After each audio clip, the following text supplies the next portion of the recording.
dan saudara sekalian. Bismillahirrahmanirrahim. Assalamualaikum warahmatullahi wabarakatuh. Alhamdulillah, alhamdulillahilladzi anzala sakinata fi qulubil mu'minin liyazdadu imanihim. Asyhadu an la ilaha illallah wa asyhadu anna Muhammad abduhu wa rasuluh dan nabiyya ba'du. Segala puja dan puji hanya milik Allah yang telah melimpahkan kita banyak sekali nikmat, nikmat iman, nikmat Islam, dan alhamdulillah di pagi yang cerah ini, yang sejuk ini, kita diberi kenikmatan untuk berkumpul bermuajah di rumah Allah, di rumahnya kita bersama, yaitu Masjid Quba. Mudah-mudahan apa yang kita niatkan dari rumah sampai ke masjid ini untuk menuntut ilmu dengan Ustadz Aji tentang Sirah Nabawi, mudah-mudahan bisa memberatkan ke pahalanya ke surganya Allah SWT. Amin ya rabbal alamin. Salawat dan salam mari kita tujukan pada junjungan kita Nabi besar Muhammad sallallahu alaihi wasallam. Salawat dan salam juga pada keluarga beliau, para sahabat, para tabi'in, alim ulama, dan mudah-mudahan kita mendapat syafaat di yaumil akhir nanti. Untuk pagi ini pengajian marilah kita buka dengan baca basmalah. Bismillahirrahmanirrahim. Alhamdulillah Ustaz Haji untuk menyampaikan Sirah Nabawi seperti biasa di hari Sabtu minggu yang keempat ini. Kajiannya tentang Sirah Nabawiyah. Mudah-mudahan kita bisa mengambil hikmah, mengambil ilmu dari apa yang akan disampaikan oleh Ustaz Haji. Untuk itu, waktu dan tempat kami persilakan Ustaz. Bismillahirrahmanirrahim. Assalamualaikum warahmatullahi wabarakatuh.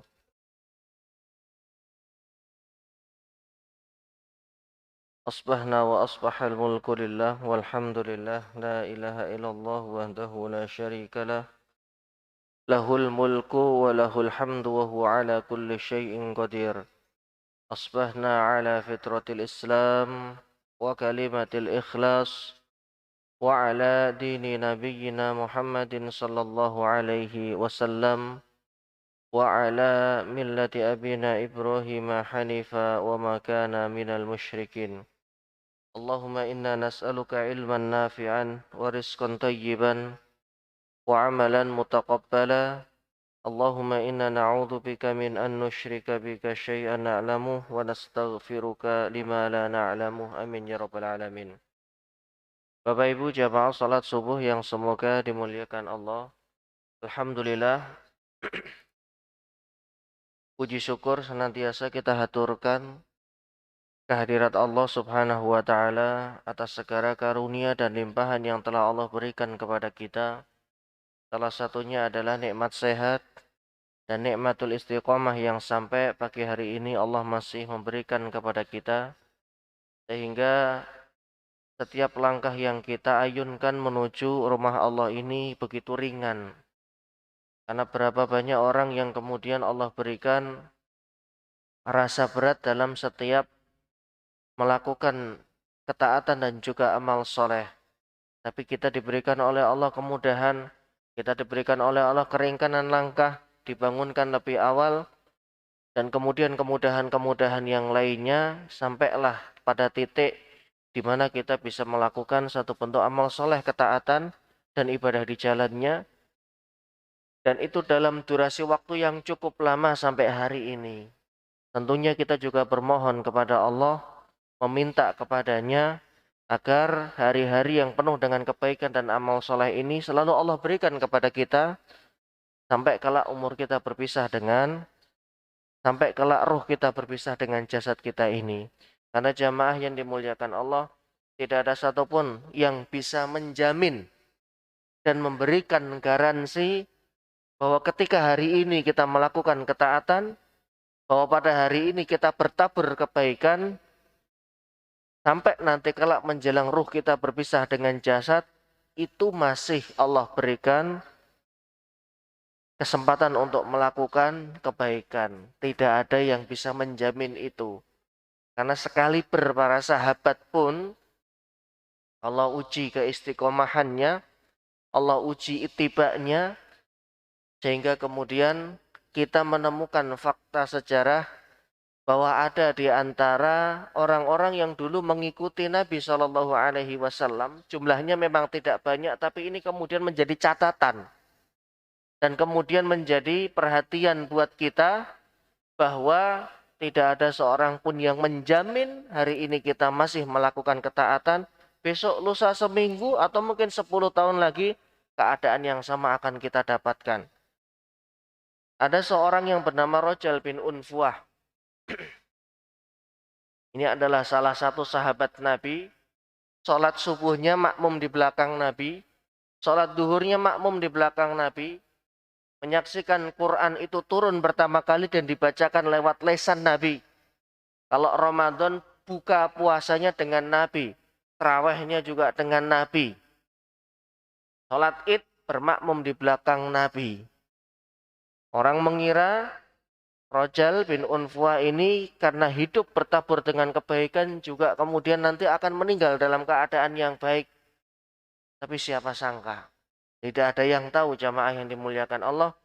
Sampai kemudian dalam satu kesempatan Nabi Shallallahu Alaihi Wasallam bersabda, hadisnya diriwayatkan dari Abu Hurairah radhiyallahu anhu, sayakunu ahadukum, akan ada salah satu di antara kalian yang kelak pada hari kiamat gigi gerahamnya lebih besar daripada gunung Uhud di neraka jahanam.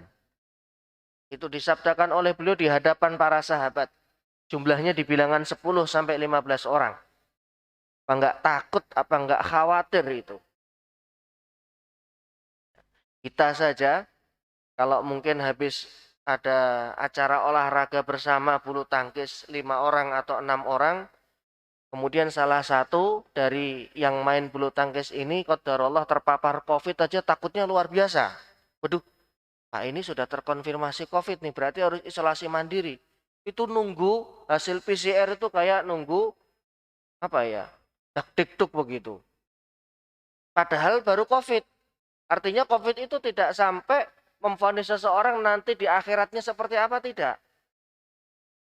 Malah yang ada dalam hadis-hadis yang terkait dengan wabah, hadis-hadis yang terkait dengan wabah, itu salah satu di antara keistimewaan umat Nabi yang terkena COVID kemudian terkena wabah kemudian meninggal, itu adalah syahid, bukan syahid ma'rokah, Pak ya.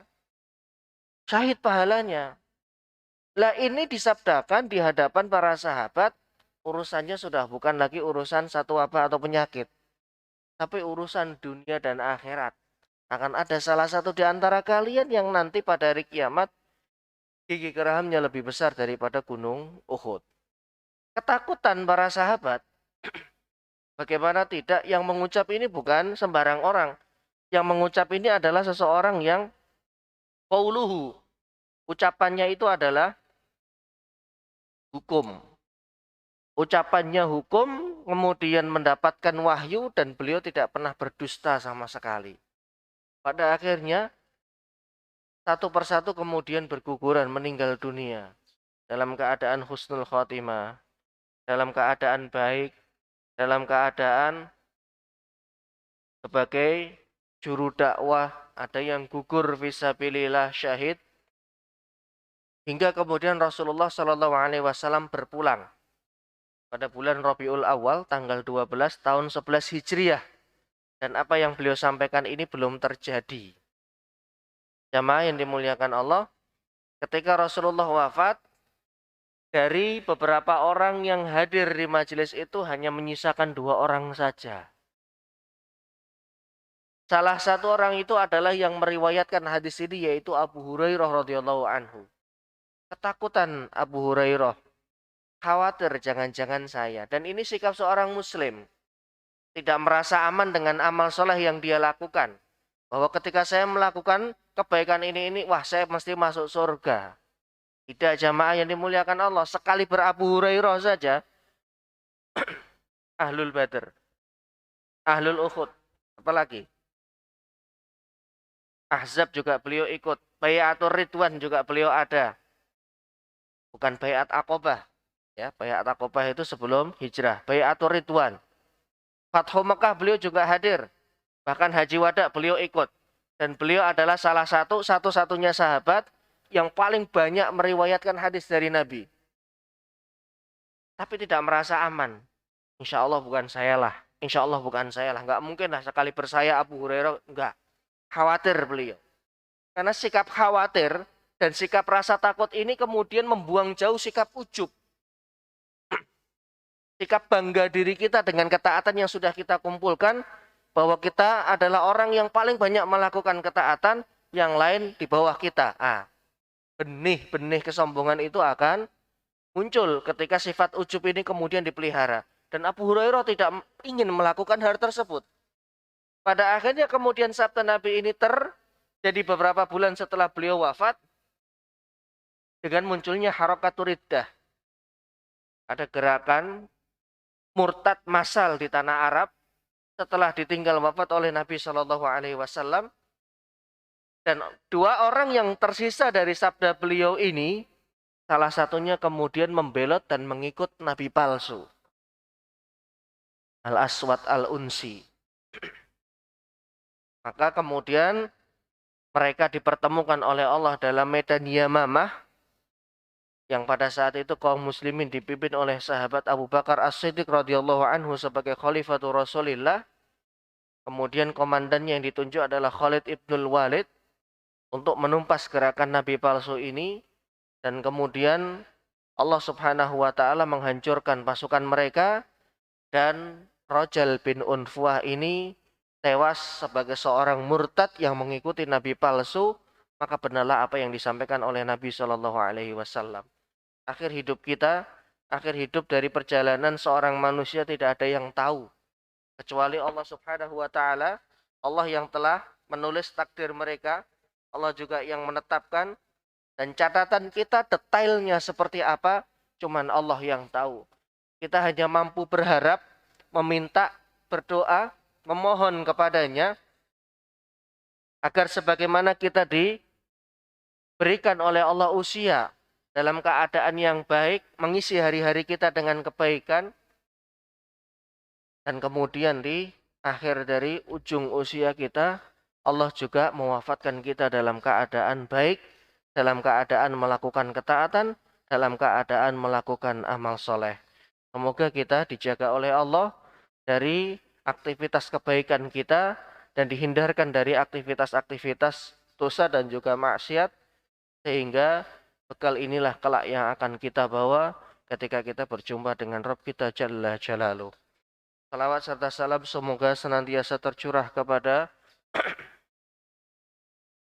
Rasulullah Muhammad Sallallahu Alaihi Wasallam, kepada keluarganya, kaum muslimin, para sahabatnya, dan umat beliau yang tentunya senantiasa berpegang terhadap sunnahnya dan ajarannya. Al-mana hari ini kita berada di penghujung dari usia dunia ini, yang semakin ke depan nanti akan lebih banyak lagi huru hara akhir zaman, yang itu kemudian menandakan dekatnya usia, planet, atau bumi, atau jagat raya yang kita tempati saat ini. Bapak Ibu jemaah yang dimuliakan Allah,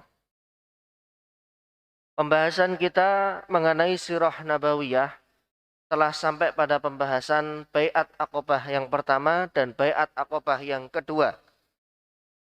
Dan dua Bai'at Aqobah ini menjadi cikal bakal, menjadi rintisan dari kelak Nabi Shallallahu Alaihi Wasallam yang akan menjadikan al-mubayyi'un, orang-orang yang berbaiat ini sebagai kaidah sholabah, tim inti, pasukan inti, bukan pasukan inti ya. Pengikut inti yang nanti akan menyiapkan mahjar, tempat hijrahnya Nabi dan kaum muslimin yang lainnya. Isyarat-isyarat menuju pada hijrah itu sudah ada. Dengan adanya Bai'at Aqobah yang kedua, yang pada saat itu terjadi lagi-lagi di bulan haji, Dzulhijjah, setelah hari tasyrik, di tengah malam, Rasulullah Shallallahu Alaihi Wasallam didampingi oleh paman beliau Al-Abbas bin Abdul Muthalib, yang pada saat itu masih berstatus Di KTP-nya kafir,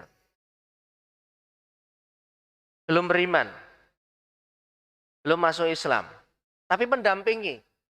Artinya kita tahu bahwa Al-Abbas ini berada di kubu Nabi. Ya, walaupun berseberangan keyakinan. Beliaulah yang menggantikan posisi Abu Thalib dalam menahan ataupun membela dakwah dari keponakannya. Nah, di antara poin-poin itu adalah poin-poin Baiat Aqabah yang kedua, bahwa orang-orang yang datang dari suku Aus dan Khazraj, penduduk Yasrib, itu mereka benar-benar akan membela Nabi, akan melindungi Nabi sebagaimana mereka melindungi anak dan juga melindungi istrinya. Dari sini pada akhirnya kemudian Al-Abbas bin Abdul Muthalib radhiyallahu anhu, saya menyebut radhiyallahu anhu karena setelah itu beliau masuk Islam. Tapi kalau pamannya yang lain, yang justru menjadi provokator begitu ya, Abu Lahab, kita tidak boleh menyebutnya radhiyallahu anhu karena sampai mati pun dalam keadaan tidak beriman. Jamaah yang dimuliakan Allah, akhirnya kemudian Al-Abbas tenang dan beliau mengizinkan keponakannya ini untuk meninggalkan tanah kelahirannya, walaupun dengan berat hati. Tapi setelah ada jaminan dari mereka, maka kemudian beliau, nah dari situ sebetulnya Al-Abbas ini sudah tahu akan ada peristiwa migrasi, perpindahan penduduk. Dari yang tadinya di Mekah kemudian keluar berbondong-bondong menuju Madinah. Bapak Ibu jamaah yang dimuliakan Allah, apa sih faktornya? Kenapa Nabi harus meninggalkan tanah kelahiran? Kalau hari ini, mungkin dari yang hadir ini banyak dari bapak maupun ibu yang meninggalkan sama juga meninggalkan tanah kelahiran. Tapi dalam rangka untuk pekerjaan. Ada orang yang tanah kelahirannya Cipondoh, karena mau tidak mau, dia ditugaskan di Kalimantan, dia tinggalkan Cipondoh. Pada akhirnya menetap permanen di sana. Ada yang mungkin dari Pemalang, ada yang mungkin dari Subang, ada yang mungkin dari Indramayu, orang tua dan keluarga besarnya di Indramayu, tapi harus meninggalkan tanah kelahirannya. Kenapa? Urusan pekerjaan. Awalnya dulu mungkin kuliah di Jakarta. Setelah selesai kuliah kemudian ngajukan lamaran pekerjaan, diterima di perusahaan. Entah itu di kementerian, entah itu di PNS, provinsi, Pemda, ataupun di instansi yang lain, bahkan mungkin swasta, dia tinggalkan keluarga besarnya, dia tinggalkan kota kelahiran yang membentuk dan membesarkan dia, banyak kenangan di sana, tapi tujuannya adalah karena pekerjaan, karena lapangan pekerjaan, dan karena maisah. Pada akhirnya istri yang dia nikahi juga harus meninggalkan tempat kelahirannya. Kenapa? Ikut suami sebagai bentuk baktinya terhadap suaminya, menemani, mendampingi dalam suka dan duka, kemanapun suaminya didampingi. Itu berat, Bapak Ibu jamaah yang dimuliakan Allah. Tapi kemudian ada satu kabar gembira, dan kabar gembira itu adalah jaminan hidup di tempat baru yang kita tempati. Karena kita keluar dari tempat tinggal kita atau tanah kelahiran kita dalam rangka untuk pekerjaan, maka biasanya tempat yang kita bekerja di dalamnya pun sudah menyiapkan. Kalaulah bukan rumah dinas, ada budget secara khusus mungkin, apakah itu dana segala macam dan yang lainnya untuk dibuat ngontrak rumah dan lain-lain. Tapi berbeda dengan ehwal yang terjadi pada kaum muslimin, di mana Nabi Shallallahu Alaihi Wasallam dan para sahabat meninggalkan tanah kelahirannya bukan atas kemauan beliau sendiri. Terpaksa, Ustaz. Iya, terpaksa dan dengan berat hati. Kenapa? Karena tekanan, siksaan yang diberikan kaumnya kepada beliau dan para sahabatnya yang mengikuti beliau itu sudah demikian dahsyat, sudah tidak bisa ditoleransi lagi. Sampai diceritakan oleh Khabbab bin Al-Arat radhiyallahu anhu, seberapa seberapa membahayakan dan seberapa dahsyat yang mereka timpakan kepada para sahabat. Khabbab bin Al-Arat itu pernah ngeluh. Ini jauh sebelum ada tanda-tanda mau hijrah jamaah. Datang kepada Rasulullah, ala tastan surullah ya Rasulullah. Tidakkah antum itu berdoa meminta kepada Allah agar kami itu ditolong? Kenapa Khabbab bin Al-Arat meminta sebuah permintaan ini kepada Nabi? Khabbab bin Al-Arat itu kan dulunya budak jamaah. Dia disiksa oleh tuannya dengan siksaan yang sangat menyakitkan. Ya. Sangat menyakitkan. Kalau Bilal bin Rabah dijemur di padang pasir, kemudian ditindih batu. Kalau Khabbab itu ditempelkan besi yang panas yang masih warnanya merah. Besi ya Pak ya. Besi bukan kayu. Kayu itu lebih cepat padam. Dan panasnya lebih cepat hilang daripada besi. Besi panas, kemudian diletakkan di punggungnya. Masya Allah. Itu baunya bau daging manusia yang sedang kebakar. Dan itu harga dari sebuah iman. Dan itu adalah harga dari surga yang dibeli oleh para sahabat. Ya, mereka merelakan fisiknya untuk cacat, mereka merelakan fisiknya untuk sakit, demi untuk menjaga la ilaha illallah itu agar tidak lenyap dalam hati. Dan itu nggak cuma sekali, sudah banyak bekasnya. Dan hampir-hampir beliau nggak sabar. Hampir-hampir beliau tidak tahan sampai kemudian menghadap nabinya. Minta ya Rasul, kenapa tidak didoakan agar kita dimenangkan oleh Allah? Rasulullah ngangkat tangan, selesai urusan. Nanti kejadiannya sama dengan kejadian umatnya Nabi Lut. Sama dengan umat-umat sebelumnya yang ketika mereka menyakiti nabinya ngangkat tangan, diturunkan azab, selesai digulung. Sudah, bagi Allah seperti itu mudah karena Allah nggak butuh orang-orang seperti ini. Tapi ternyata Rasul Shallallahu Alaihi Wasallam malah menyabdakan seperti ini. Tidakkah engkau bersabar wahai Khabbab? Sungguh dulu sebelum kita itu ada orang yang demi untuk mempertahankan keimanannya dia rela disisir dengan sisir yang terbuat dari besi. Yang kemudian dari ujung kepala sampai ujung kaki disisir sampai mengelupas kulit-kulitnya. Hari ini kita nggak temukan, Pak. Kecuali di tempat di mana kaum muslimin menjadi minoritas. Kalau di Indonesia bentuknya bukan seperti ini. Bentuknya bukan fisik begitu ya. Mungkin psikologi ya, atau apalah itu yang kita temukan dan kita dapatkan. Dan mereka tidak kemudian mengeluh dan mereka kemudian tidak keluar dari agamanya. Bersabarlah wahai Khabbab. Sungguh nanti akan tiba masanya di mana seorang wanita yang berjalan dari Son'a menuju ke Hijaz. Son'a itu adalah ibu kotanya Yaman. Menuju ke Hijaz. Hijaz itu kalau disebut zaman dulu itu 3 tempat, Pak. Makkah, Madinah, dan Taif. Tidak ada yang mereka takutkan. Tidak ada yang ditakuti kecuali hanya Allah saja. Tidak masuk akal.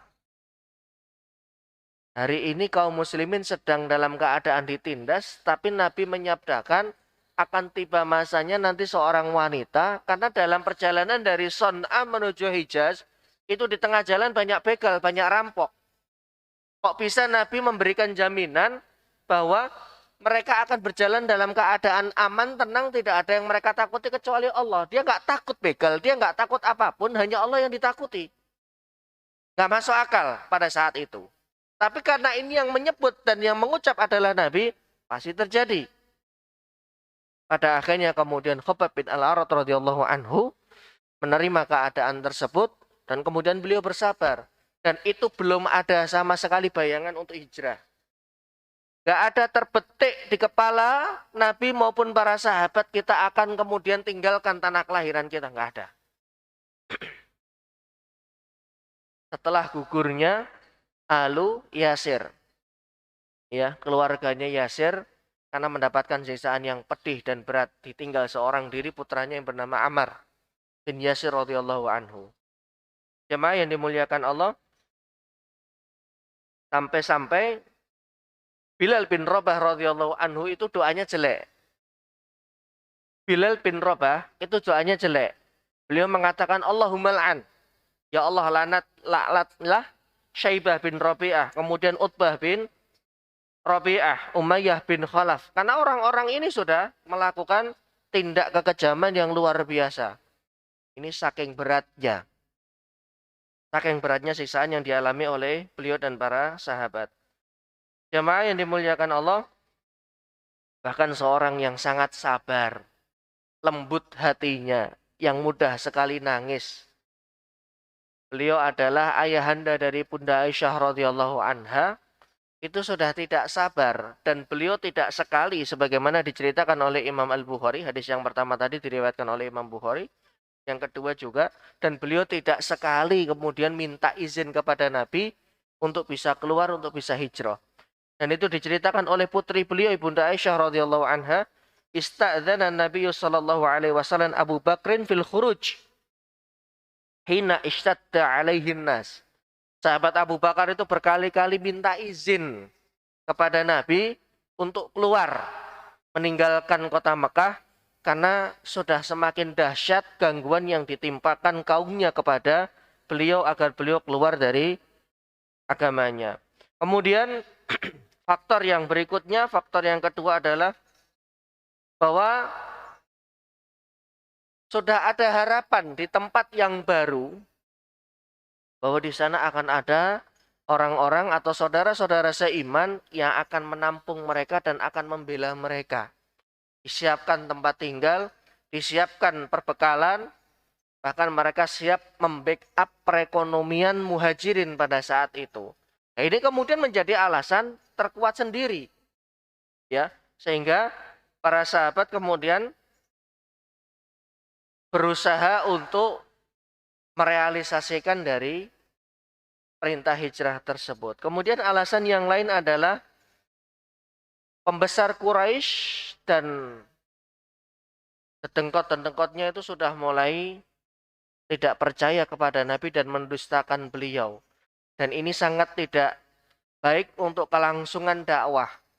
Pada akhirnya Allah Subhanahu wa taala memerintahkan nabinya untuk memutuskan meninggalkan tanah kelahirannya. Kemudian faktor terbesar dari itu semua adalah faktor keempat, karena kaum muslimin khawatir dan takut terjadi fitnah kepada agamanya. Fitnah di sini adalah mereka dimurtadkan kembali, mereka dipaksa untuk keluar dari agamanya, kemudian mengikuti agama nenek moyangnya. Dan ini kemudian diceritakan oleh Bunda Aisyah radhiyallahu anha. Beliau radhiyallahu anha mengatakan kanal mu'minuna yafirru ahaduhum bihi ilallah wa ila rasulihi, adalah kaum mukminin itu keluar lari menuju Allah dan menuju Rasulnya dari tempat kelahirannya, khaufan ayyaftinahum, khawatir terjadi fitnah terhadap agamanya yang ditimbangkan kaumnya kepada mereka. Maksudnya adalah khawatir kemudian mereka dikembalikan kepada agama yang dulu. Sampai segitunya loh Pak. Mereka siap meninggalkan segalanya, ditinggalkan semua. Semuanya ditinggalkan demi untuk agar agamanya itu selamat. Pertanyaannya, kenapa harus Madinah? Kenapa bukan di tempat yang lain? Padahal Madinah ini bukan hijrah yang pertama kalinya. Sebelumnya sudah pernah hijrah di Habasyah. Habasyah malah 2 kali. Dan dua-duanya diikuti oleh sahabat Utsman bin Affan. Taif sudah pernah. Dan kenapa harus Madinah? Kenapa harus Yasrib? Kenapa nggak jauh sekali ya? Yasrib itu kan dari Mekah ke Yasrib kan masih cukup dekat. Ya memang sih sekian ratus kilo. Tapi masih dekat gitu loh. Kenapa nggak jauh sekalian, nggak di Ethiopia? Jamaah yang dimuliakan Allah, ada beberapa alasan yang kemudian dikumpulkan oleh para ulama berdasarkan hadis maupun berdasarkan sirah yang mereka dapatkan. Salah satunya yang paling kuat adalah wahyu. Alasan wahyu. Saya pernah menyampaikan pada beberapa pertemuan sebelumnya bahwa jauh hari sebelum Rasulullah itu lahir, di dalam Taurat maupun Injil, Allah sudah memberikan isyarat. Kalau nanti Nabi akhir zaman yang akan diutus, yang menutup risalah kenabian, itu akan hijrah ke tempat yang banyak ditumbuhin pohon kurma. Ada 3 sebetulnya tempat yang ada ini. Yang pertama adalah wilayah Yamamah, kemudian wilayah Hajar, satu lagi adalah Yasrib. Dan kemudian setelah beliau Shallallahu Alaihi Wasallam, ya sebelum beliau diutus, Madinah itu sudah dipenuhi orang-orang Yahudi, Pak. Imigran-imigran muhajir Yahudi keturunan ya dari generasi ke generasi itu sudah menempati kota Madinah. Makanya Madinah itu selain Aus dan Khosroj, orang asli, penduduk asli. Kalau Cipondoh penduduk aslinya Betawi atau apa, Pak? Betawi ya. Tapi sekarang lebih banyak pendatangnya. Karena makin berkembang wilayah ini. Penduduk asli Khosroj itu, penduduk asli Madinah, Yasrib itu Aus dan Khosroj. Ya kalau dihitung mungkin jumlah mereka sekitar 60% lah. 30 ya kan? Sisanya yang 30 Yahudi, yang 10 itu campuran dari suku-suku yang lain, Bani Najjar dan Bani yang lain. Cuma orang-orang Yahudi bisa ngumpul di sana. Bingung kan? Ternyata di dalam kitab sucinya, di dalam Taurat itu sudah pernah disebut oleh nabi-nabi sebelumnya, kalau nabi yang terakhir ini nanti akan hijrah dan menempati tempat yang banyak ditumbuhi pohon kurma. Dan mereka ingin menjadi ansornya nabi yang terakhir ini. Makanya mereka siap-siap nih, kita PT nih. Udah, kita hijrah saja, kita tempati Madinah. Ada Bani Qainuqa, ada Yahudi Bani Nadir. Dan bani-bani yang lainnya sudah berkumpul di sana. Kan kita akhirnya bertanya-tanya, kenapa? Karena sudah pernah disebut di dalam kitab suci mereka. Bahwa Nabi terakhir ini nanti akan menempati Yathrib sebagai kota tujuan hijrahnya Nabi Shallallahu Alaihi Wasallam. Semua ciri-ciri Nabi itu disebut, hanya satu saja yang tidak pernah Allah sebutkan. Selama ratusan tahun sejak Taurat turun. Dan nabi-nabi yang diutus setelah Nabi Musa, semuanya berhukum dengan Taurat, semuanya menjelaskan isi Taurat, tidak satu pun Allah sebut ciri terakhir dalam Taurat. Bahkan ketika Taurat sudah banyak perubahan, isinya sudah diubah-ubah, yang halal jadi haram, yang haram jadi halal. Kemudian Allah utus Nabi Isa untuk memperbaiki isi Taurat dengan kitab Injil yang beliau bawa, tidak disebut juga tanda yang spesifik ini. Semuanya disebut. Makanya mereka kepedean. Mereka menganggap seluruh nabi itu nanti akan diutus dari golongan mereka, termasuk nabi yang terakhir. Allah sembunyikan satu hal, yaitu asal-usul nabi ini. Allah nggak pernah nyebut di Taurat. Allah juga tidak pernah menyebut di Injil. Asal-usul nabi kita Shallallahu Alaihi Wasallam, kalau beliau itu dari tanah Arab. Kalau beliau itu keturunan Nabi Ismail, Nabi Ibrahim dari jalur Nabi Ismail, bukan dari Nabi Ishak alaihi salam. Kecolongan mereka. Nah, kemudian alasan ini dikuatkan oleh sabda beliau Shallallahu Alaihi Wasallam yang beliau dapatkan lewat mimpi. Ngomong-ngomong soal mimpi, Pak, mimpi para nabi itu adalah wahyu. Dan mimpi seorang muslim, ru'ya as-shadiqah, mimpi yang benar dari seorang muslim, itu 1/40 dari kenabian. Kita sering menemukan beberapa mimpi. Karena mimpi itu ada macam-macam. Ada yang cuman bunga tidur saja. Ya begitu kita bangun selesai. Ada yang mimpi itu adalah ru'ya as-shadiqah, mimpi yang benar. Dia melihat sesuatu, walaupun tidak secara persis seperti itu yang dia lihat, tapi kemudian terjadi mirip dengan itu. Salah satu ulama yang ahli dalam mentakwil dan menafsirkan mimpi itu adalah namanya Muhammad bin Sirin rahimahullah, seorang ulama tabi'in yang juga kemudian perawi hadis. Ulama yang bernama Muhammad bin Sirin ini dalam sebuah hadis ini diceritakan oleh Ibnu Qutaibah di dalam buku yang beliau susun namanya Ta'bir Ar-Ru'ya. Beliau menceritakan kisah ketika Muhammad bin Sirin atau dikenal dengan Ibnu Sirin. Nama ini tidak asing di kalangan tabi'in karena beliau adalah ulama tabi'in yang juga meriwayatkan hadis. Dalam sebuah majelis seperti ini di depan muridnya, tiba-tiba ada seorang laki-laki yang datang kepada Muhammad bin Sirin. Kemudian bertanya, wahai syekh, itu di depan murid-muridnya. Jadi pertanyaan ini diketahui oleh seluruh muridnya. Wahai syekh, saya bermimpi. Saya bermimpi, saya mengumandangkan azan. Kata orang ini. Kemudian beliau lihat, beliau amati orang ini seperti apa. Akhirnya beliau katakan, mohon maaf, jagalah diri kamu dari perbuatan dosa dan maksiat.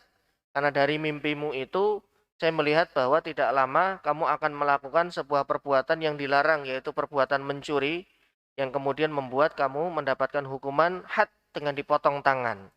Orang ini kaget. Ini bukan menebak masa depan ya Pak ya, bukan meramal, karena memang mimpi yang benar itu bisa diterjemahkan, tapi oleh ahlinya.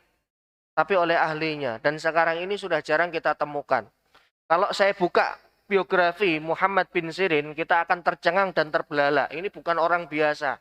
Ini orang soleh, kemudian keilmuannya, hafal Quran ribuan hadis, dan beliau menimba ilmu dari guru-guru besar, sehingga ketika beliau bisa mentakwil dan menerjemahkan sebuah mimpi, ya pantas karena memang orang soleh. Nah di lain kesempatan, masih di majelis yang sama, ada orang kedua datang. Kemudian orang kedua ini bertanya kepada Syekh Muhammad bin Sirin.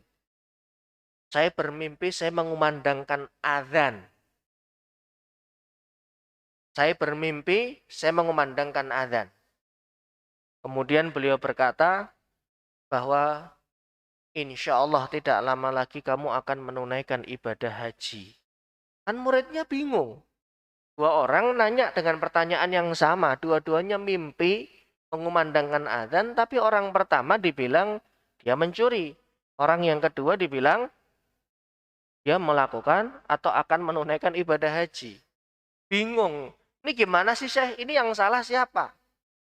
Akhirnya kemudian Muhammad bin Sirin atau Ibnu Sirin rahimahullah ya menjawab dengan firman Allah. Untuk orang yang pertama tadi, kenapa saya katakan dia akan mencuri? Karena padanya ada tanda-tanda ketidakistiqomahan. Orang ini masih belum istiqomah untuk menghindarkan dirinya dari dosa. Dan Allah berfirman ini ada di dalam surah Yusuf jamaah. Ingat ketika ada kejadian di mana saudara-saudara Nabi Yusuf yang jumlahnya 10 orang datang ke Mesir dalam rangka untuk mengambil atau minta sembako karena terjadi musim paceklik. Apa yang dilakukan oleh Nabi Yusuf yang pada saat itu masih menyamar, belum membuka identitasnya? Beliau perintahkan pengawal kerajaan untuk memasukkan gelas yang dimiliki istana ke dalam salah satu kantong atau tasnya 10 bersaudara ini yang kemudian diketahui dia adalah Bunyamin, saudara kandungnya Nabi Yusuf. Nabi Yusuf itu, mohon maaf, Nabi Yakub itu istrinya 4.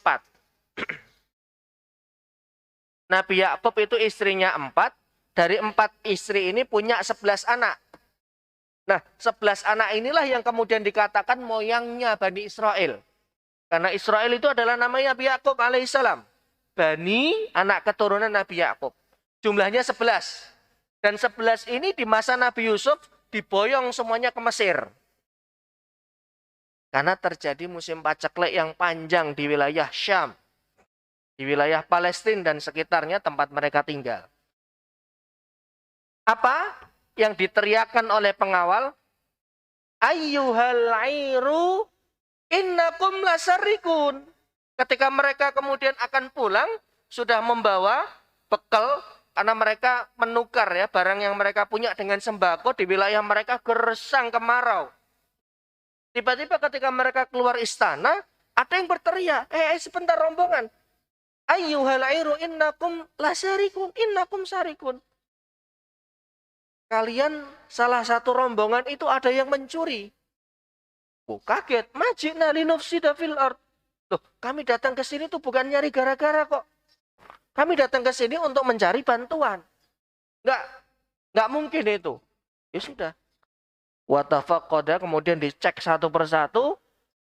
Ya, ini tipu muslihat yang dilakukan oleh Nabi Yusuf alaihissalam agar Bunyamin bisa tinggal dan tidak ikut pulang ke Palestina atau ke Syam. Pada akhirnya kemudian ketahuan. Nah, ayat inilah yang beliau jadikan dasar bahwa fa'adzana mu'adzinun ayyatuhal iru innakum lasarikun.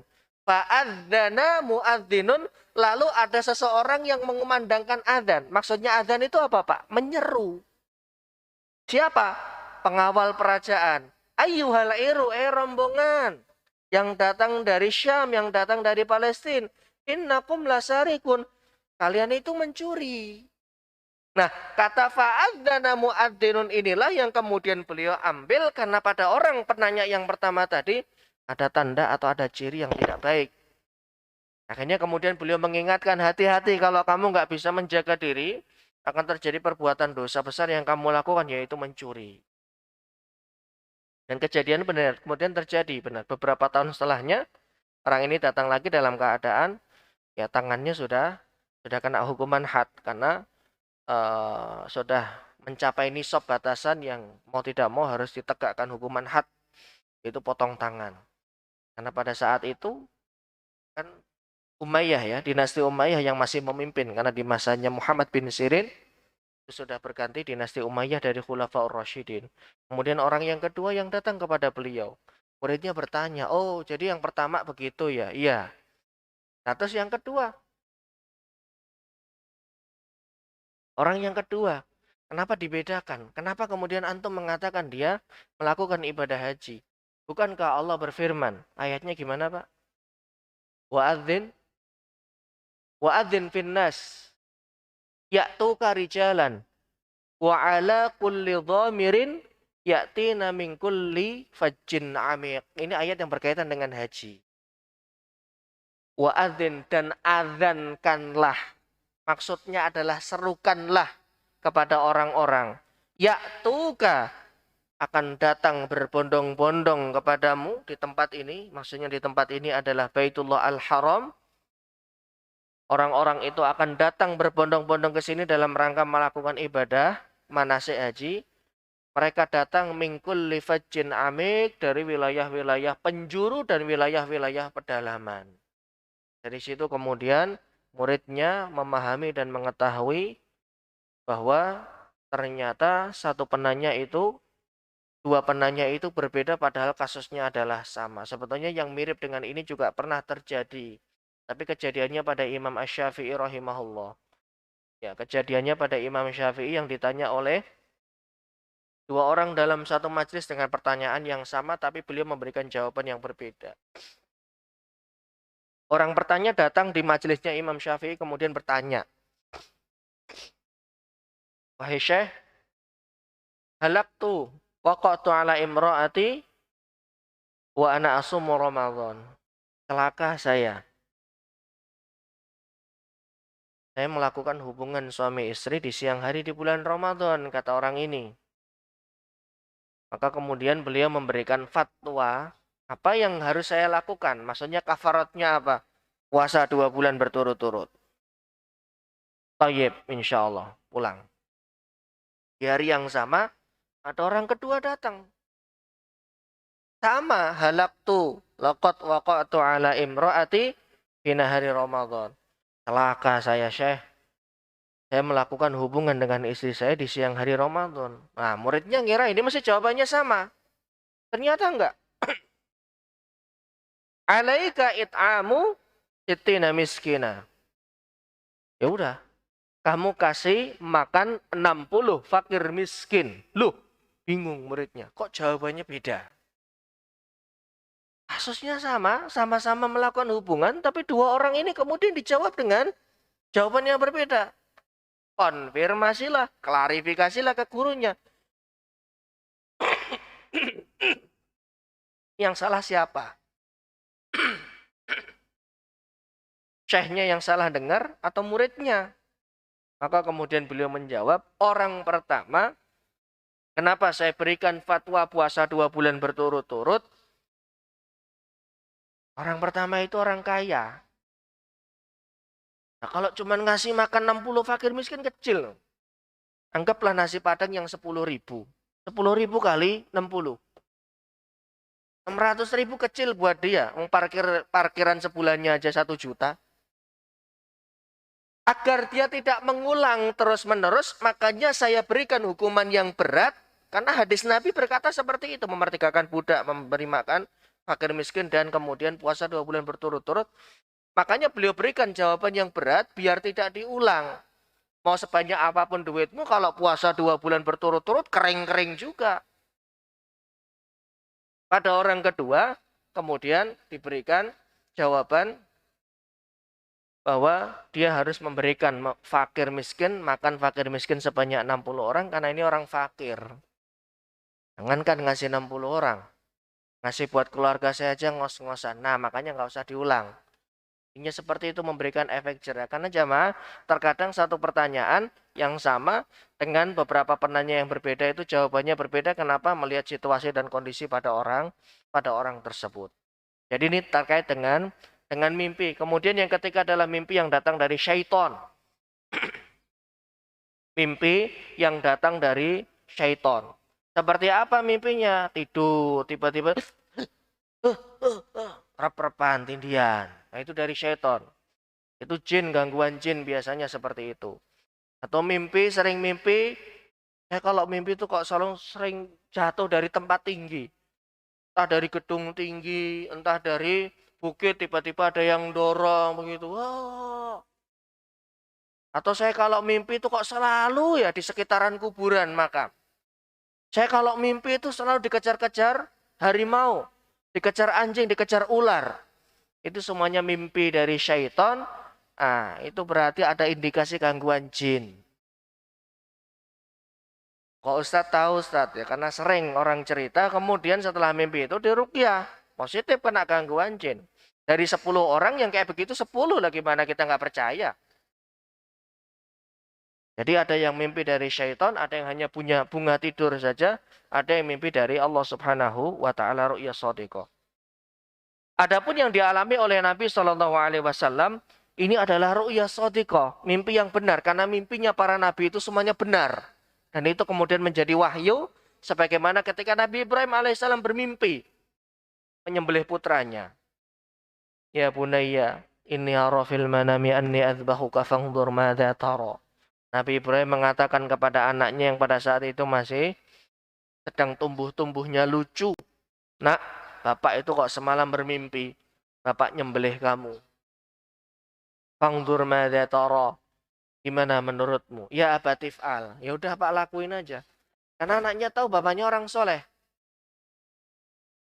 Kalau sekarang, nak, bapak kok mimpi nak? Apa itu Pak? Bapak mimpi nyembelih kamu nak. Wah bapak ini kurang ajar ini. Langsung dilaporin. Karena tidak menjamin jamaah. Mimpi orang sekarang itu tidak menjamin. Nah, beliau Shallallahu alaihi wasallam bersabda dalam hadis yang diriwayatkan oleh Imam Al-Bukhari, Ra'aitu fil manami anni uhajiru min Makkah. Aku bermimpi. Di dalam tidurku aku mimpi aku hijrah dari kota Makkah ila ardhin biha nakhlun. Ke sebuah tempat yang di situ banyak ditumbuhi pohon kurma. Fadzaba wahli ila annaha al-yamamah. Menurut persangkaanku tempat itu adalah namanya Yamamah. Au Hajar. Atau Hajar ini masih di Jazirat. Fa'idha huwa Madinatu Yathrib. Ternyata ini adalah kota Yathrib atau kota Madinah yang ada di dalam mimpi tersebut. Jadi alasan kenapa harus Madinah? Karena itu adalah wahyu. Yang kedua, alasan yang lain tadi sudah diutarakan bahwa Madinah ini akan menjadi basis dan menjadi kekuatan bagi Nabi dan para sahabat yang melindungi dan akan menaungi beliau. Kemudian alasan yang lain, kenapa harus Madinah? Karena Madinah penduduknya lebih ramah. Kemudian secara geografis Madinah itu lebih adem, lebih sejuk, karena lebih banyak pohon kurmanya. Dulu Pak ya, kalau sekarang Masjidil Haram pun adem begitu. Karena banyak AC. Bisa dilihat di live streaming Masjidil Haram. Itu mau siang hari orang tawaf juga santai saja. Karena marmernya dingin. Bukan marmer yang ketika kena panas itu panas. Kemudian alasan yang lain karena kerabat Nabi dari jalur ibu, Ibunda Aminah binti Wahab, itu dulunya adalah nenek moyangnya dari Bani Najjar. Bani Najjar itu penduduk Madinah. Kita ingat ketika Rasulullah berusia 6 bulan, dibawa oleh ibunya ziarah ke makam bapaknya ke Madinah. Untuk kemudian bersilaturahmi, menyambung kembali, mengenalkan kepada paman-pamannya dari jalur ibunya di Madinah. Tapi qadarullah di desa Abwa ibunya sakit, kemudian meninggal dunia. Beliau pulang ke Mekah kembali ke pangkuan kakeknya. Sudah dalam keadaan yatim, piatu, tidak memiliki orang tua. Jadi jamaah yang dimuliakan Allah, itu adalah alasan kenapa kota Madinah yang dipilih. Kenapa bukan tempat yang lain? Karena memang Allah sudah mempersiapkan di samping secara nasab, Rasulullah banyak memiliki paman dari jalur ibunya. Kemudian penduduk Madinah sudah mengikat perjanjian Aqabah, satu dan kedua yang siap melindungi beliau Shallallahu Alaihi Wasallam dan para sahabat. Kemudian faktor geografis bahwa kota Madinah itu penduduknya lebih ramah. Kemudian faktor yang lain adalah karena faktor iklim cuaca yang lebih sejuk dibandingkan dengan Mekah pada saat itu yang kondisinya lebih panas. Karena penduduk Mekah itu lebih passionnya lebih pada pedagang. Ya lebih banyak pedagang. Jamaah yang dimuliakan Allah, perintah hijrah ini tidak serta-merta dalam satu waktu kemudian begitu, tidak. Ketika Nabi sudah menyampaikan isyarat-isyarat, maka kemudian isyarat ini disambut oleh para sahabat. Siapa yang pertama kali hijrah? Siapa yang pertama kali keluar dari Mekah kemudian menuju Madinah? Ada dua riwayat. Riwayat yang pertama adalah riwayat Imam Al-Bukhari yang menyebutkan bahwa yang pertama kali hijrah itu adalah Mus'ab bin Umair dan Abdullah bin Umi Maktum. Kemudian riwayat yang kedua adalah riwayatnya Ibnu Ishaq dan juga Ibnu Sa'ad. Beliau mengatakan bahwa yang pertama kali hijrah itu adalah Abu Salamah. Dua riwayat ini kemudian dikumpulkan, ya. Mus'ab bin Umair dan Abdullah bin Umi Maktum itu ketika mereka keluar ke Madinah sudah niat ingin menetap permanen di Madinah.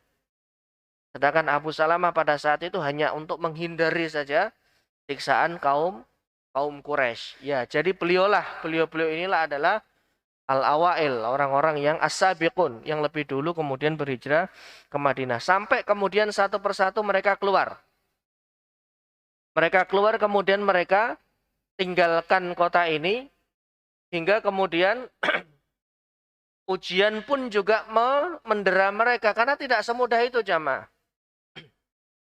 Kalau kita ingat dulu Pak, tahun lalu ya waktu pandemik, masih awal-awal, bulan Maret, April, Mei itu bisa dibilang karantina hampir total, semi total. Itu buat keluar DKI Jakarta dan wilayah penyangga menuju ke Jawa Tengah, Jawa Timur, di setiap jalur disekat. Surat. Keperluannya apa? Mudik Pak, balik. Loh kok balik Pak? Karantina PSBB, balik. Kurang lebih kayak gitu. Tapi masih ada yang lolos. Kucing-kucingan kan. Ada bis. Sudah cari jalan tikus pinnya. Ternyata ada yang jaga juga petugas. Ini mau kemana? Banyumas. Jawa Tengah. Ngangkut penumpang. Balik. Tapi balik. Udah. Nggak ada. Sudah diumumkan secara resmi. Lebaran di rumah saja. Silaturahmi virtual. Disekat begitu ya. Ya walaupun ada. Kemudian yang lolos seperti itu. Sama. Setiap pintu kota Mekah, perbatasan, itu dijaga oleh mereka. Jangan sampai ada yang keluar dari Mekah ini. Enak aja. Karena orang Mekah juga khawatir jamaah. Kira-kira masalahnya apa? Ekonomi. Jadi disebutkan, Saya semalam baca itu di Sirah Nabawiyah 250.000 dinar. Itu setiap tahun jadi devisanya penduduk Mekah. Minimal Pak ya. Rubu miliun bahasa Arabnya. 1/4 juta dinar. Itu devisa orang-orang Mekah yang dagang bolak-balik Mekah Syam. Itu masuk ke menghidupi perekonomian itu nilainya 250.000 dinar loh. Bukan dirham, dinar, mata uang emas. Itu minimal. Lah kalau mereka keluar, yang mengikuti Nabi sih memang belum banyak. Tapi beberapa di antaranya adalah orang-orang kaya. Semacam Abdurrahman bin Auf, Sa'ad bin Abi Waqqas, kemudian Suhaib. Itu orang-orang kaya. Cegatlah Suhaib. Mau kemana ente Suhaib? Aneh mau hijrah. Nggak ada. Kamu tuh dulu datang ke sini dalam keadaan kere karyoso. Sudah kere karyoso. Miskin. Miskin banget, nggak punya apa-apa. Sekarang kamu jadi pedagang kaya, duitmu banyak. Terus mau kamu bawa ke Yasrib begitu duitmu. Enak aja. Nah kalau setiap orang Mekah yang kaya itu minimal bawa 1.000 dinar saja. Ada 10 orang itu sudah 10.000 dinar loh Pak. Nggak boleh. Apa kata Suhaib? Tolong izinkan saya keluar menuju Yasrib. Kalau kalian mau harta yang sudah saya kumpulkan selama berdagang, datang ke rumah. Itu di bawah rumah ada bunker. Gali di situ ada emas, ambil. Tapi tolong lepaskan saya. Oh gitu ya? Iya. Ya sudah sono. Nah, lagi-lagi UUD, urusannya duit akhirnya. Itu sudah nggak dipungkiri Pak, dari zaman Quraisy. Atau mungkin dari zaman Firaun. Jadi kalau sudah urusannya duit, ya sudah dilepas. PCR aja bisa dipalsukan. Tinggal stempel. Dulu kan banyak surat-surat apa tuh? Surat keterangan keluar dan masuk. Waktu awal lockdown begitu. Banyak yang dipalsukan juga. Tinggal nyari stempel di mana aja. Di pramuka mungkin atau di percetakan negara di stempel. War gitu. Hanya yang dipalsukan. Pokoknya yang penting tujuannya tercapai. Tapi ini kan tujuan baik. Dan memang mereka, para sahabat ini nggak mengharap ya sudah kalau mau diambil tapi tolong kami diizinkan untuk keluar. Termasuk juga sahabat Umar dan yang lainnya itu juga beliau keluar. Umar beserta dengan Ayyash beserta Abi Rabi'ah 3 orang. Kemudian dijemput di tengah jalan, sahabat Umar bisa lolos, bisa keluar. Abi Rabi'ah, Ayyash bin Abi Rabi'ah ditangkap, dibalikin lagi ke Mekah kemudian dipenjara. Dan disiksa lagi. Nggak boleh keluar. Makanya para sahabat ketika hijrah dulu pelan-pelan, diam-diam, kemudian tidak ada yang tahu, kemudian mereka berusaha agar tidak diketahui oleh orang-orang yang ada di sekitarnya. Karena mereka khawatir salah satunya adalah faktor ekonomi. Dan itu tidak dipungkiri jamaah. Dimanapun sebuah wilayah, entah itu sekupnya sekup desa, entah itu sekupnya sekup kelurahan, kalau tidak ada aktivitas ekonomi terpuruk daerah itu. Ya, dan kita tahu di awal-awal kemarin lockdown bulan Maret, bulan April itu betul-betul aktivitas perekonomian kita itu betul-betul mandek bisa dibilang. Ketika awal-awal pandemi ini tiba, dan ini tidak dipungkiri, bahkan setingkat provinsi atau negara harus ada perputaran ekonomi, itu dari zaman dulu. Makanya ketika mereka mau keluar, wah itu sudah terjadi goncangan. Sampai kemudian mereka harus mengadakan rapat dewan. Namanya Darun Nadwa. Isinya pembesar Quraisy, isinya orang-orang yang terpandang menentukan sikap. Ya, kalau sekarang mungkin Dewan Perwakilan Rakyat. Ada kasus ini menentukan sikap, tapi belum ada komisi dulu. Komisi 1, 2, 3 belum ada. Apa yang mereka bicarakan? Salah satunya adalah efek ekonomi. Ini gimana ini? Ini orang-orang ini mau keluar. Sebagian mengatakan, biarin aja bodoh amat. Malah kita seneng kok. Nggak ada yang ganggu agama nenek moyang kita. Tapi yang lain enak aja. 250.000 dinar loh.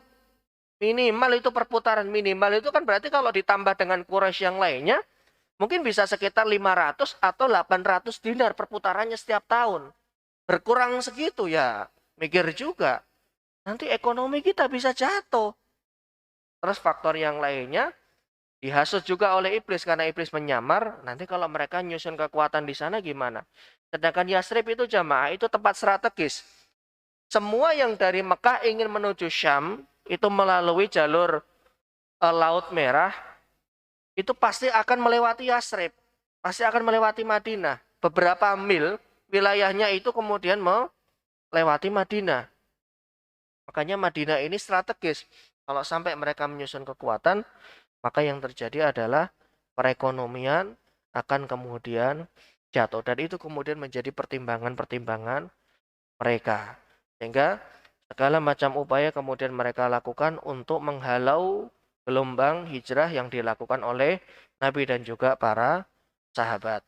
Insya Allah kita akan bersambung dan kita akan lanjutkan karena ini belum pada inti dari pembahasan mengenai hijrah Nabi Shallallahu Alaihi Wasallam. Sebelum saya tutup, barangkali ada yang ditanyakan. Silakan Bapak-bapak, mungkin ada pertanyaan tentang proses hijrah. Ya Pak Teras, ada satu lagi. Iya, Mik, sini. Sini Pak.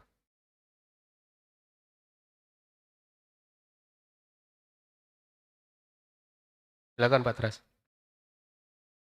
Assalamualaikum warahmatullahi wabarakatuh. Waalaikumsalam. Ustadz tadi eh, bercerita ada riwayat yang mengenai hukum tadi Ustadz. Ada orang kaya pada saat dia melakukan berhubungan suami istri di siang hari kan dia harus berpuasa. Nah, dan untuk orang miskin bukan orang kaya dia membayar Orang ini, kaya memberi berpuasa ya, puasa 2 bulan puasa 2 berturut-turut. bulan ya. Kalau orang yang biasa saja membayar, orang miskin membayar itu Ustaz. Memberi makan ya Ustaz ya. Iya. Nah kondisinya pada saat ini Ustaz, pada saat ini itu boleh nggak kita pilih gitu? Walaupun kita ya berkecukupan lah, ya udah kita ngambil hukum yang ini. Itu boleh nggak? Misalnya kita mudah lah untuk memberi makan fakir miskin gitu. Udah kita ambil itu boleh nggak mengambil seperti itu? Kasih Ustaz. Satu lagi tadi, nanti sekalian saya jawab.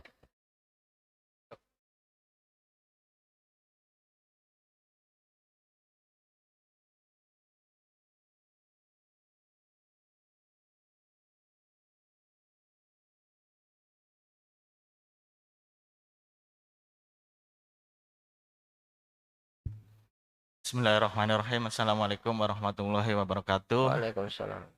Nama saya Toto Pak Ustadz. Tadi di mukadimah Pak Ustadz menjelaskan bahwa ada kisah sahabat Nabi yang memang ibadahnya bagus, kemudian pada akhir hayatnya mengikuti Nabi palsu tadi.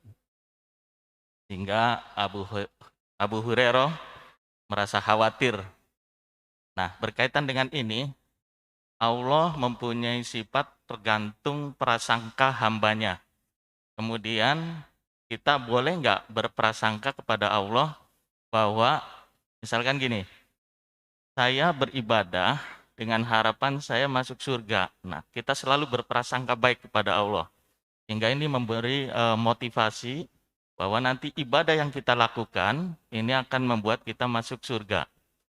Yang pertama. Kemudian yang kedua, tadi mengenai mimpi Pak Ustadz, karena ini sering hari-hari kita selalu bermimpi. Adakah agama menggait apakah mimpi ini datangnya dari setan atau yang benar atau hanya bunga tidur? Adakah di agama mengajarkan menafsirkan tentang mimpi tersebut? Terima kasih. Ya. Terima kasih untuk pertanyaannya. Yang pertama saya jawab mengenai kafarat tadi, suami yang berhubungan dengan istrinya di siang hari bulan Ramadan. Yang dijawab oleh Imam Syafi'i itu adalah fatwa. Beliau sebagai ulama besar, orang yang faham mengenai psikologi manusia juga memberikan jawaban sebagai bentuk taghlid, mempersulit agar tidak terjadi pengulangan. Beliau melihat pada orang itu. Baik, jawaban untuk orang yang pertama dan kedua itu kan sebetulnya jawaban yang pernah diutarakan Nabi dalam hadis Sahih Bukhari dan Muslim ketika ada seorang sahabat. Itu datang kepada Nabi, waqa'tu ala imro'ati. Ya Rasul, celaka saya telah melakukan hubungan suami istri. Itu hadisnya panjang itu. Kemudian beliau memberikan jawaban, memberikan fatwa. Hal tajidu raqabatan tu'tiqoha. Bisa nggak kamu memerdekakan budak? Saya nggak bisa. Kemudian beralih ke yang kedua. Apakah kamu bisa puasa 2 bulan berturut-turut? Jadi urutannya puasa dulu, baru kemudian yang ketiga memberikan makan. Dia mengatakan, saya bukan orang yang fisiknya kuat. Saya tidak akan bisa ya Rasul. Kemudian yang ketiga, ya sudah kalau kayak gitu kamu it'am 60, memberi makan 60 fakir miskin. Tidak ditemukan di Madinah ini orang yang lebih miskin dari keluarga kami. Rasulullah ketawa lah. Kamu sudah miskin tapi berani melanggar seperti ini. Terus gimana ini ya Rasul? Akhirnya kemudian beliau perintahkan sahabat untuk mengambil 1 gantang kurma, diberikan diatnya atau kafaratnya diganti oleh Nabi, at'im ahlaka. Ya udah, karena kamu yang paling miskin, kafarat ini adalah diberikan kepada kamu dan istrimu.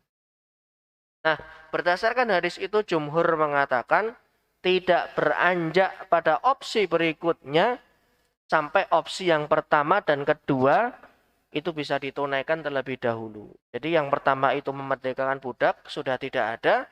Yang kedua adalah puasa 2 bulan berturut-turut. Kalau berdasarkan pendapatnya jumhur dan Imam Syafi'i termasuk yang ada di dalamnya, itu beliau menyatakan bahwa urutannya adalah puasa dulu, kerjain. Karena kalau dibilang nggak sanggup, semua orang nggak sanggup. Tujuannya adalah untuk memperberat dan agar tidak mengulang. Itu saja. Efek jera. Tujuannya adalah efek jera. Kalau tidak efek jera, aturan itu nggak akan bisa ditegakkan jamaah. Contoh pakai masker saja. Dulu awal-awal masih bandel orang keluar pakai masker. Sampai kemudian ada denda, ada aturan A, B, C, D. Dan yang lain termasuk tempat usaha buka harus sesuai dengan prokes. Karena nggak ada denda, ya udah ngampangin. Tapi begitu ada denda, ya mereka berusaha menerapkan. Jadi tujuan dari itu adalah memberikan efek jera. Pertanyaannya, boleh nggak kemudian kita memilih? Tidak. 1, 2, 3. 2 dulu kerjain, puasa dulu, baru dapat 1 bulan. Ya sudah lanjut, bulan kedua. Aduh, kurang seminggu ini nggak kuat. Lanjut. Aduh nggak kuat ini, ya, makanya besok jangan main-main. Tunggulah sampai buka dan berkumandang, baru deng habis itu boleh. Saat habis buka boleh melakukan hubungan? Boleh. Begitu adzan maghrib berkumandang, Allahu Akbar, Allahu Akbar. Ambil kurma, batalin dulu. Habis itu silakan. Nggak apa-apa. Daripada harus melanggar di siang hari, di bulan Ramadan. Kalau sudah kepengen bagaimana? Udah ke masjid aja. Ke Masjid Kuba aja, itikaf di sini sampai maghrib, baca Quran. Karena itu besar kafaratnya jamaah. Dan kalau dilakukan sengaja dosa loh. Gitu. Kemudian menjawab pertanyaan berikutnya. Terkait dengan mimpi dulu ya Pak ya. Saya jawab dulu terkait dengan mimpi. Apakah agama ini ada aturan secara khusus atau ada penjelasan mengenai mimpi? Ada. Tadi saya jelaskan, bukunya juga ada. Ya di judul Takbir Ar-Ru'ya itu sebelum beliau menceritakan mimpi-mimpi yang pernah terjadi dan ditakwilkan oleh ulama salaf, itu beliau memberikan muqaddimah dulu. Muqaddimah mengenai mimpi yang datangnya dari Allah, kemudian mimpi yang datangnya dari syaitan.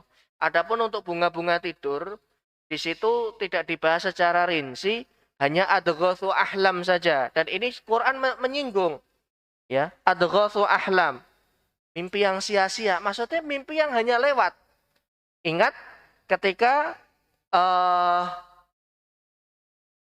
tukang sihirnya Fir'aun bermimpi ada seorang anak kemudian ingin melepas mahkotanya. Kemudian diceritakan adghatsu ahlam. Dalam riwayat lain yang ceritanya mengenai seorang raja Mesir yang kemudian ditakwil oleh Nabi Yusuf alaihissalam. Karena awal mula dari takwil mimpi itu ya ceritanya Nabi Yusuf. Beliau melihat, raja itu melihat 7 ekor sapi yang kurus memakan 7 ekor sapi yang gemuk. Kemudian beliau takwil seperti ini. Jadi untuk masalah mimpi itu memang ada penjelasan dari agama. Apakah itu ru'ya as-shadiqah ataupun ru'ya atau mimpi yang datangnya dari syaitan. Tapi khusus untuk ru'ya as-shadiqah itu tidak sembarangan orang bisa mentakwil. Kapasitasnya harus ulama, bukan ustadz, bukan mubalik. Tapi ulama yang ngerti, mengumpulkan hadis-hadis, mengumpulkan banyak hal keutamaan, salah satunya adalah kesolehan. Kemudian menjawab pertanyaan yang berikutnya adalah terkait dengan sahabat Nabi Rojal bin Unfuah yang meninggal dalam keadaan murtad. Bukankah Allah itu maha pemurah? Bukankah Allah maha pengampun? Dan tujuan dari ibadah kita adalah ingin mendapatkan surganya Allah sebagai motivasi. Jamaah yang dimuliakan Allah, motivasi sebagai amal untuk ingin mendapatkan surga, terhindar dari neraka, itu tidak dicela dan itu dianjurkan. Sangat dianjurkan. Karena itu akan memotivasi kita. Orang itu akan bergerak kalau ada motivasi. Kenapa sih orang mau kerja pagi, siang, malam, keluar dari tempatnya, tempat dia lahir, harus merantau di tempat lain? Karena ada motivasi itu. Kalau saya kerja di perusahaan ini, pertambangan, royaltinya, salarinya banyak, cukuplah nanti sesuai dengan harga yang harus saya bayar, harus meninggalkan tempat kampung halaman saya. Dalam beribadah pun juga demikian. Terkadang motivasinya adalah kita pengen masuk surga, kita pengen diampuni, kita pengen diselamatkan dari neraka, dan itu boleh saja dan sangat dianjurkan. Sebetulnya pada Rojal bin Unfuah ini juga motivasinya sama, Pak, kayak begitu, Pak. Motivasinya sama. Hanya ketika dia pada satu titik kemudian dia merasa sudah tidak mungkin imannya digoyah. Sudah tidak mungkin lagi dia melakukan perbuatan dosa yang lainnya. Allah nguji dia. Benar nggak nih? Makanya hati-hati. Ya, ibadah kita itu antara khauf dan roja. Antara rasa takut dan rasa berharap. Berharap ampunan, berharap surga, berharap ridha Allah, tapi kita juga merasa takut. Karena rasa takut ini sebagai penyeimbang agar kita tidak terlalu merasa bangga diri dengan ketaatan yang sudah kita kumpulkan. Karena para salaf, ya, saya membaca di dalam Syiar A'lamin Nubala, para salaf itu mengatakan tolabnal ilma. Kami mencari ilmu, kami mencari hadis. Tapi kami tidak berani mengklaim diri kami bahwa dalam satu hari itu kami mencari hadis karena Allah. Karena merasa, jangan-jangan ini bukan karena Allah saya mencari hadis. Jangan-jangan saya tolabul ilmi ini bukan karena Allah. Ada motivasi untuk menjadi lebih baik lagi. Karena ketika kita merasa cukup dengan satu ketaatan, kita merasa cukup dengan satu pencapaian, pada saat itulah syaitan akan bermain-main. Nah, Rojal bin Unfuah ini kemudian dipermainkan oleh syaitan di ranah itu. Ada anggapan saya hijrah. Ada anggapan saya sholat di belakang Nabi. Ada anggapan saya makmum di belakang Nabi. Dan segala keutamaan dan fadilah sebagai seorang sahabat beliau dapatkan. Tapi beliau lupa kalau hati itu Allah yang punya. Dan tugas kita sebagai anak manusia adalah meminta kepada Allah. Selain kita minta surga, selain kita minta dijauhkan dari neraka, kita minta agar diistiqomahkan hati kita. Agar iman yang sudah kita jalani, ketaatan yang sudah kita jalani ini, terus kita on the track. Karena seseorang itu baru dikatakan sukses setelah dia diselamatkan oleh Allah dari api neraka. Faman zuhziha 'anil nar wa udkhilal jannata faqad faza. Siapapun yang diselamatkan oleh Allah dari api neraka, lalu kemudian dimasukkan ke surga, maka saat itulah dia bisa mengatakan dirinya sukses, dirinya berhasil. Sebelum itu terjadi, tidak ada yang tahu. Tapi kita tetap berprasangka yang baik kepada Allah.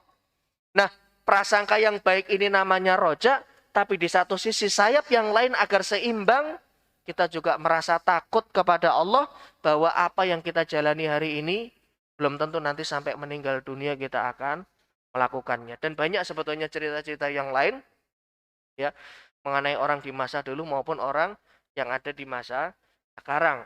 Bahwa ketika seseorang berada di zona nyaman, sudah tahajud terus, sudah sholat berjamaah terus, baca Quran terus, tibalah usia sepuh, tibalah usia sudah tua 70 tahun, 80 tahun. Karena merasa sudah mengumpulkan kebaikan yang banyak di masa lalu, pada akhirnya justru di usia-usia yang rentan ini, usia-usia di mana seseorang itu dipanggil oleh Allah, justru meninggalkan masjid, jauh dari jamaah, jauh dari masjid. Kenapa? Itu kan dulu, masa dulu saya sudah pernah jadi ketua DKM, saya pernah jadi pengurus, saya ngurus masjid 30 tahun loh. 15 tahunnya jadi ketua DKM. Nah terus sekarang, Mbah, ya wis toh istirahat sih tuh ya. Ayo, itu juga ada Pak kejadian seperti itu. Makanya seorang muslim sadidu wa qarribu, terus berjalan, terus di atas rel, terus mendekat tanpa pernah menyerah. Karena Imam Ahmad pernah ditanya, kapan kita bisa rehat dari dunia ini? Kita baru bisa rehat setelah kita pastikan meninggal dalam keadaan husnul khotimah dan kaki kita salah satunya melangkah ke pintu surga. Sebelum itu terjadi, kita belum rehat. Kita berbaik sangka kepada Allah dan itu dibarengi dengan sikap khawatir, memohon, meminta kepada Allah agar apa yang menimpa keburukan dari umat-umat sebelum kita tidak terjadi pada diri kita. Tentunya dengan berdoa, Allahumma ya muqallibal qulub, tsabbit qulubana ala dinik. Doa ini selalu kita baca. Wa ya musarrifal qulub, sharif qulubana ala taatik. Baik, setengah 7 lewat. Saya cukupkan majelis ini, kita tutup dengan doa kafaratul majelis. Subhanaka Allahumma bihamdika asyhadu an la ilaha illa anta astaghfiruka wa atubu ilaik. Assalamualaikum warahmatullahi wabarakatuh.